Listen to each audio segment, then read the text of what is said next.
Hello and welcome to Win Some Loosemore. My name is Dieter. You join me in my mechanisms series where I take you through some of the mechanisms that we've experienced, trying to explain how they work and suggest a couple of games that you may enjoy that utilize them. I've spent the last couple of videos talking about dice and we'll probably come back to that another time, but I'd like to get into cards, the other one of the three main areas of board gaming: dice-based, board, and meeple-based. We'll get onto those, and card-based. There is so many. Again, I'll probably dip in and out as we go. But today I want to start with a similarly accessible mechanic, same as the previous couple, but with cards, and this is card drafting.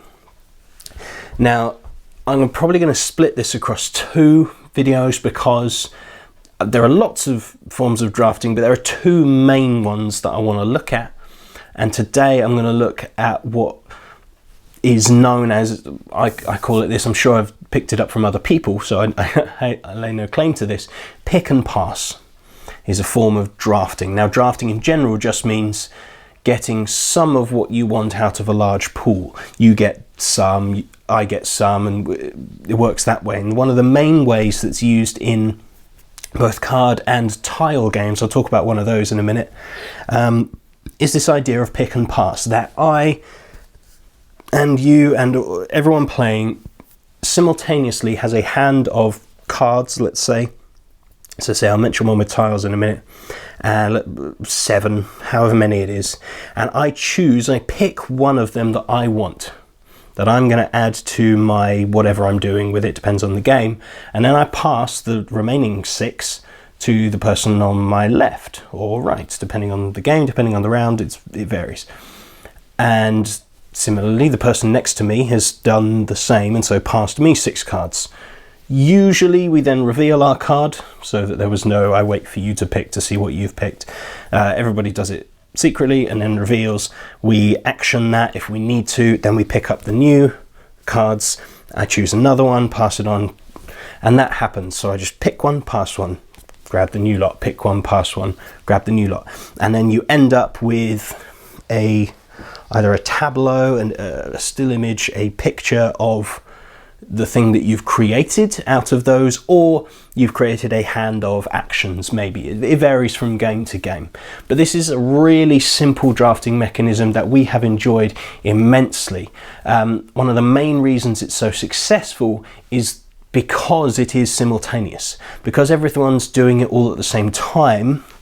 That just speeds up the game. It makes games really fast. You're not waiting on other people's turns necessarily. You might be if they're actioning something that affects other people, but generally speaking, it allows gameplay to go quickly. So it doesn't matter if there's 3 of us or 7 of us.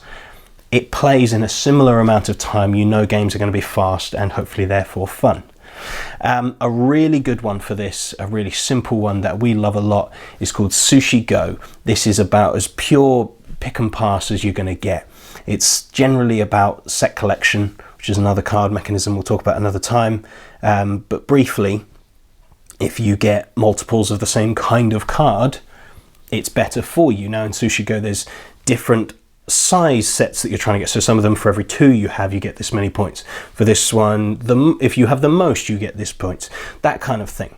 And so there's this lovely tactical play of, am I just building the ones that appeal to me, that I'm going after only 1 or 2 of the scoring mechanisms, or am I looking at other people and I go, oh, they're going after the Mackie rolls as well, well then I need to do that so that they don't get the most because they had the most last time and that earned them points. And so that's just a really simple game. It's got really cute artwork, really simple mechanism. Sushi Go Party is a bigger version that adds more variety, lots of different card types that do more and more interesting things. But Sushi Go is a very inexpensive, a lot of fun game you can pick up just in a little tin. Basically just a deck of cards, a lot of fun for pick and pass. Now I mentioned a tile game. Now this one is slightly different. This is one of my favorite drafting games, and again it works well from 3 to 7. This is a game called Between Two Castles of Mad King Ludwig. Now that title is incredibly too long, between two castles is how I'll refer to it.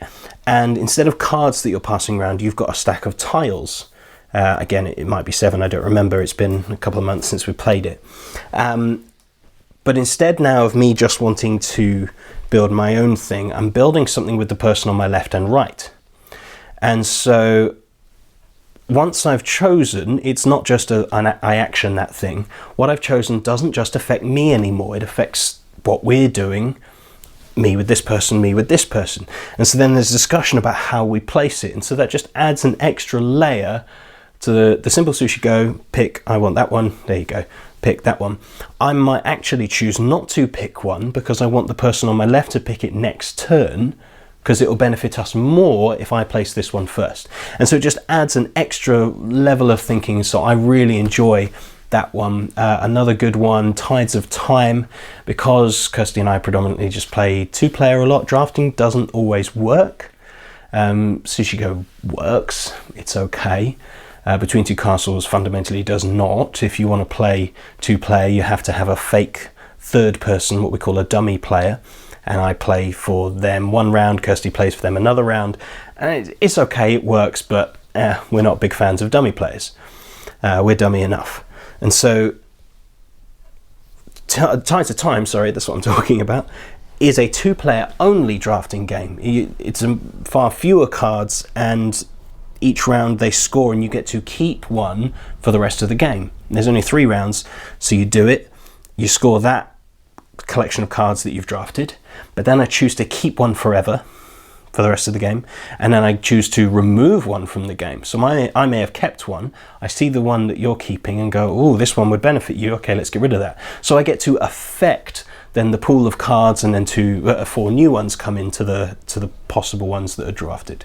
And then we do it again, and then I add another one. So our scoring potential gets bigger and bigger, and our options to manipulate which cards are in the game, we get a couple of chances to affect that. And so for me, for us, it just works really well. It's only a 10-minute game at most.